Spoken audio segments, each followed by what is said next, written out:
अस्सलाम वालेकुम, कैसे हैं आप सब? होपफुली आप सब खैरियत से होंगे और अल्हम्दुलिल्लाह हम भी बिल्कुल ठीक हैं। अच्छा, मैंने है ना यहाँ पर ये एक फैब्रिक निकाला था और ये मैंने फैब्रिक लिया था अभी थोड़े ही दिन पहले। ये छोटा सा ही पीस है और इस पे एम्ब्रॉयडरी हुई हुई है, तो मैंने ये ले लिया था। मैंने कहा चलो काम आ जाएगा। और अभी मैंने ये निकाला है तो मैंने सोचा चलो एक ड्रेस डिजाइन ही कर लेती हूँ। अभी फिलहाल टाइम है रमजानों में। और इस तरीके के इसमें ये बूटे डले हुए हैं, रेशम की एम्ब्रॉयडरी भी है और साथ में मिरर वर्क भी है। और ये इस तरीके के बीच-बीच में फिर ये रिंग वगैरह भी है। तो बस आज मैं इस ड्रेस को डिज़ाइन करूँगी और फिर कल को मुझे है ना थोड़ी-सी रमज़ान की प्रिपरेशन करके रखनी है। बहुत ज़्यादा नहीं, सिर्फ़ हाँ थोड़ी-सी करनी है। तो बस अभी मैं इसके मैचिंग का फैब्रिक लेने के लिए मार्केट आई थी। मैंने सोचा चलो इसके मैचिंग का कुछ ले लेते हैं या फिर कंट्रास्ट लगा लेते हैं।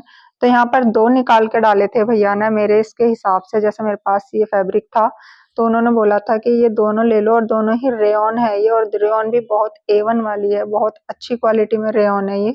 इसमें कई सारे कलर थे लेकिन मैंने ये 2 ही निकलवाए थे। एक ये थोड़ा गाजरी में है, दूसरा जो है ये ग्रीन में है और इसका जो आर्च था वो भी काफ़ी ज़्यादा बड़ा था और इसका जो प्रिंट है वो जयपुरी टाइप का है। मुझे ये गाजरी वाला ज़्यादा अच्छा लग रहा था तो फिर मैंने इसी में से कमीज़ का कपड़ा और नीचे ट्राउज़र का इसी में से ले लिया था। इसका अच्छा ट्राउज़र का अलग है, वो लाइनिंग में है, तो मैं फैब्रिक लेकर आ गई थी घर पर। ये लाइनिंग वाला जो है ये इसका ट्राउज़र है, तो बस अभी मैं इसको डिज़ाइन करूँगी और देखूँगी कि कैसे बनकर तैयार होगा ये, क्योंकि कोई भी आइडिया नहीं है अभी मुझे बिल्कुल भी कि मैं इसको कैसे बनाऊँगी। फिलहाल मैं लेकर आ गई हूँ। तो चलो पहले मैं आपको दिखा देती हूँ कि इसका लुक बनने के बाद कैसा आया है। अच्छा, ये जो डिज़ाइन वाला फैब्रिक है, इस पे जो ये रिंग बने हुए हैं ना, ये एम्ब्रॉयडरी के हैं, तो मैंने इनको निकाल कर 3-4 को अलग कर लिया है क्योंकि मैं इनको नेक पर लगाने वाली हूँ। और इसका लुक जो है वो ये आया है सिलने के बाद, आप देख सकते हैं। नेक पर मैंने पट्टी लगाई और जो मैंने इसके रिंग निकाले थे वो मैंने यहाँ पर बीच में नेक की पट्टी पर अटैच कर दिए हैं। साइड में लेस लगा दी है और यहाँ पर स्लीव जो है वो मैंने पूरे उसी फैब्रिक की रखी है क्योंकि दोनों साइड पर बूटे हैं। आगे मैंने इसमें ये लेस लगा दी है बिल्कुल बारीक सी। बिल्कुल सिंपल सा मैंने इसका ट्राउज़र बनाया है। दुपट्टा जो है मैंने इसका पैरेट कलर का ही लिया है और इसके साइड के जो पल्लू हैं इसमें मैंने यही वाला फैब्रिक लगाया है जिसकी कमीज है ये गाजरी वाला। इसको जब मैं पहनूंगी तो इसका लुक मैं आपके साथ शेयर करूंगी कि इसका पहनने के बाद कैसा लुक आया है। तो फिलहाल मेरा जो ये सूट है वो रेडी हो गया है। अभी मेरे काफ़ी सारे कपड़े हैं जो सिलने पड़े हैं लेकिन बिल्कुल भी टाइम नहीं है, रमज़ानों में बिल्कुल भी टाइम नहीं मिलेगा। तो इसलिए वो मैं सब बाद में ईद के बाद ही रेडी करूंगी क्योंकि वो सारे ही समर सीजन के लिए हैं और अभी सही से समर्स आए भी नहीं हैं। तो इसलिए फिर मैंने डिले कर दिया। मैंने कहा चलो बाद में कर लेंगे। अब जो है ये नेक्स्ट डे है तो मैं आज जो है थोड़ी-सी तैयारी करूँगी रमज़ान के लिए, कुछ प्रिपरेशन करके रखूँगी जो ज़्यादा ज़रूरी हैं, बाकी तो सब मैं फ्रेश ही बनाती हूँ, लेकिन कुछ चीज़ें ऐसी हैं जो मैं करके रख लेती हूँ। और यहाँ पर जो है मैं अभी जो है इमली निकाल रही हूँ, ये मैंने अभी ग्रोसरी शॉपिंग की थी ना अभी रमज़ानों के लिए, उसमें मैंने ये डीमार्ट से ही ली थी। इसमें गुठलियाँ वगैरह नहीं है, सिर्फ पल्प ही होता है। तो मैं जो है यहाँ पर इमली की खट्टी-मीठी सौंठ बना रही हूँ, तो अभी मैं थोड़ी-सी ही बनाऊँगी रमज़ानों के लिए, बाकी ईद के लिए मैं फिर बाद में ही बनाऊँगी। तो मैं यहाँ पे इनको खोलकर अच्छे से पानी में भिगो दूँगी। मैंने आधे से थोड़ी कम ही लिए हैं, ये आधा किलो का पैकेट था ये। मैंने 250 ग्राम से भी थोड़ी कम ही लिए हैं ये, क्योंकि काफ़ी सारी बन जाएगी। और अच्छे से इसको भीगने के लिए छोड़ दूँगी। इतना मैंने घर की क्लीनिंग वगैरह की थी तो ये बहुत अच्छे से भीग गई थी और बहुत ज़्यादा सॉफ्ट हो गई थी। तो बस हाथों से मैं इनको अच्छे से मैश कर लूँगी। इनको पीसने वगैरह की ज़रूरत नहीं है, बस इनका पल्प ऐसे ही निकल जाएगा। बस अब जो है छलनी से मैं इसका सारा पल्प अलग कर लूँगी। इसके बाद जो मैं इसमें है ना 250 ग्राम गुड़ डाल रही हूँ। गुड़ और चीनी दोनों चीज़ ऐड करूँगी मैं इसमें। तो 250 ग्राम मैंने इसमें गुड़ डाला है और इसके साथ ही मैंने इसमें 3-4 बाउल भर के ये चीनी के डाल दिए हैं। और अब इसके अंदर मैं 1 चम्मच कुटा हुआ ज़ीरा डाल रही हूँ, इससे एक बहुत अच्छा सा फ्लेवर आ जाता है। साथ ही इसमें आधा चम्मच मैं लाल मिर्च का पाउडर डाल रही हूँ, आधा चम्मच ही मैं इसमें सौंठ का पाउडर डालूँगी, जो ड्राई जिंजर पाउडर भी बोलते हैं हम जिसको। और इसके अलावा मैं आधा चम्मच ही इसमें काला नमक डालूँगी और तकरीबन 2 चुटकी के करीब मैं यहाँ पर ऑरेंज फूड कलर डाल रही हूँ। ये ऑप्शनल है, आप चाहे तो ना भी डालें तो चलेगा, लेकिन मुझे अच्छा लगता है, कलर जो है थोड़ा-सा अच्छा आ जाता है इस सौंठ का।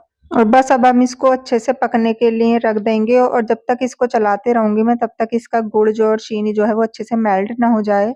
अच्छा, इतना हमारी सौंठ पककर तैयार होगी, इतने जो है मैं अपनी ग्रीन चिली सॉस की तैयारी कर लेती हूँ, क्योंकि ये दोनों ही चटनियाँ बहुत ज़्यादा काम आती हैं रमज़ानों में। एक ग्रीन चिली और एक ये सौंठ वाली जो चटनी होती है, ये भी बहुत काम आती है।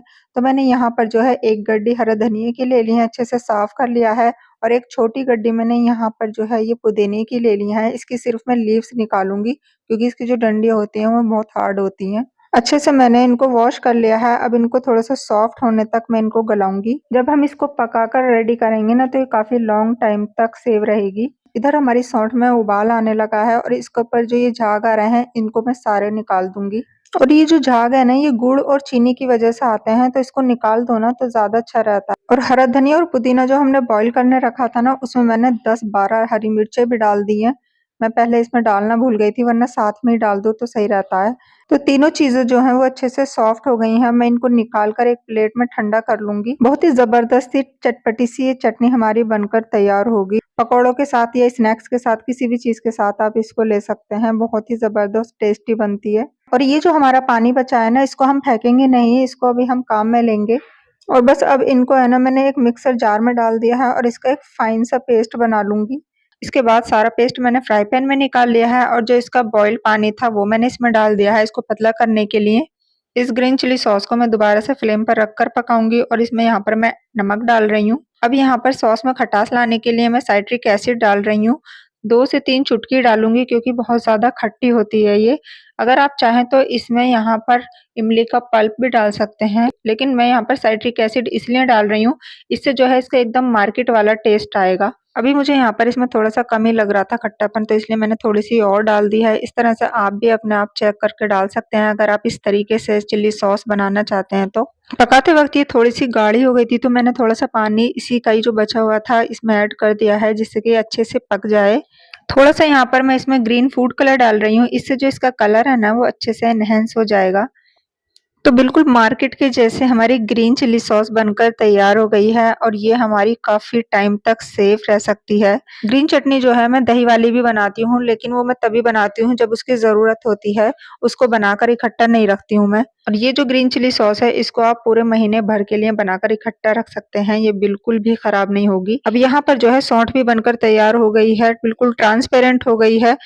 अभी ये थोड़ी पतली है लेकिन जब ये ठंडी हो जाएगी तो एकदम गाढ़ी हो जाएगी और उसके बाद में इसको फ्रिज में रख दूंगी तो ये और गाढ़ी हो जाएगी। इसमें मैंने यहाँ पर मींग डाल दी है क्योंकि सौंठ में मुझे मींग डली हुई बहुत अच्छी लगती है। तो ग्रीन चटनी और सौंठ तो मैंने बना ली है। अब मुझे है ना थोड़ी सी प्याज ब्राउन करके रखनी है। वैसे मैं प्याज है ना फ्रेश ही ब्राउन करती हूँ, लेकिन कभी कभी अचानक से जरूरत पड़ जाती है तो फिर उसके लिए ये मैं थोड़ी सी स्टोर करके रख रही हूँ। और प्याज जो है खास तौर से मैं इसी वाले नाइफ से काटती हूँ। ये मेरा लोहे का नाइफ है, स्टील वाले नाइफ से मुझसे बिल्कुल भी नहीं कटता है और ये मेरा बहुत पुराना है और ये अभी इतना तेज भी नहीं है लेकिन फिर भी काफी अच्छा चल रहा है। अगर मैं इसमें थोड़ी सी और धार लगा लूंगी ना तो इसे और तेज चलने लगेगा। बस सारी प्याज को मैं अब ऑयल को मैंने तेज गर्म कर लिया है। अब सारे प्याज को एक साथ डालकर मैं इसको ब्राउन कर लूंगी। इतने मेरी प्याज ब्राउन हो गई इतने मैं अपने लहसुन जो है उसको छील लूंगी। और लहसुन जो है मैं ये जवे ही मंगाती हूँ, ये मोटे मोटे आते हैं। अभी तो फिलहाल जो है नया लहसुन चल रहा है ना तो वो बहुत आसानी से छिल जाता है और वैसे भी उसका जो छिलका होता है ना वो बहुत पतला और बारीक होता है ना, तो अगर आप उसको ऐसे भी पीस लेना तो वो इसका ना पता भी नहीं चलता है। लेकिन फिर भी जो इसका थोड़ा मोटा मोटा सा है मैं उसको निकाल दूंगी। और अगर इन कामों को पहले ही करके रख लो ना तो बहुत आसानी हो जाती है। तो कम से कम ये काम तो मैं पहले ही करके रख लेती हूँ, और भी करती हूँ लेकिन फिलहाल अभी इतना ही टाइम है मेरे पास तो मैं भी यही करूंगी। बाकी के मैं बाद में देखूंगी कि क्या करना है, क्योंकि बच्चों के जो है एग्जाम चल रहे हैं तो बच्चों को भी टाइम देना पड़ रहा है। तो मैंने सारे लहसुन छील लिए हैं, आधा किलो मैंने लहसुन लिया है और बस एक बार में मैं इतना ही लहसुन लेती हूँ और 250 ग्राम में इसमें अदरक डालूंगी। बस इसका पेस्ट बनाकर रखूंगी। फिर इधर प्याज भी मैं बार बार चला रही थी क्योंकि अगर इसको छोड़ दो तो फिर ये जल जाएगी और इसका टेस्ट खराब हो जाएगा। तो ये गोल्डन ब्राउन हो गई है, बस इससे ज्यादा मैं नहीं करूंगी वरना फिर इसमें कड़वाहट आ जाएगी। अभी ये गर्म हो रही है, बस मैं इसको हल्के हल्के हाथों से खोल दूंगी जिससे कि एक दूसरे में ना चिपके और ठंडी होने तक इसका वेट करूंगी। और बस मैं यहाँ पर लहसुन अदरक का पेस्ट बना रही हूँ, बस यही मेरा फाइनल काम है। अब इसको बस मुझे सारा समेट कर रखना है। सारे काम मैंने ये एक साथ किया था तो इसलिए मुझे 2 से ढाई घंटा लग गया था किचन में खड़ा खड़ा और काफ़ी ज़्यादा थकान भी हो गई थी, लेकिन कोई बात नहीं, सारा काम मेरा फारिग हो गया है एक ही बार में।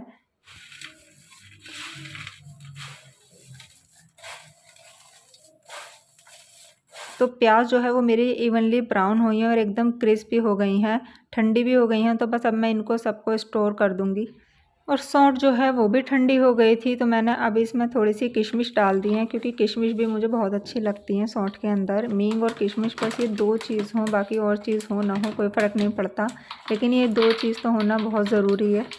बस सारी सौंठ को मैंने ना इस डब्बे के अंदर डाल दी। फ़िलहाल मैंने रमज़ान के लिए 4 चीज़ें ही स्टोर करके रखी हैं, बाकी सब फ्रेश ही बनाऊँगी और जो भी बनाऊँगी आपके साथ शेयर करती रहूँगी। अच्छा, फिर थोड़ी सी देर रेस्ट करने के बाद जो है मैं कुरान पाक पढ़ने बैठ गई थी, क्योंकि मेरे अभी कुछ पारे रह रहे थे और वो मुझे रमज़ान से पहले पूरा करना था ये कुरान पाक।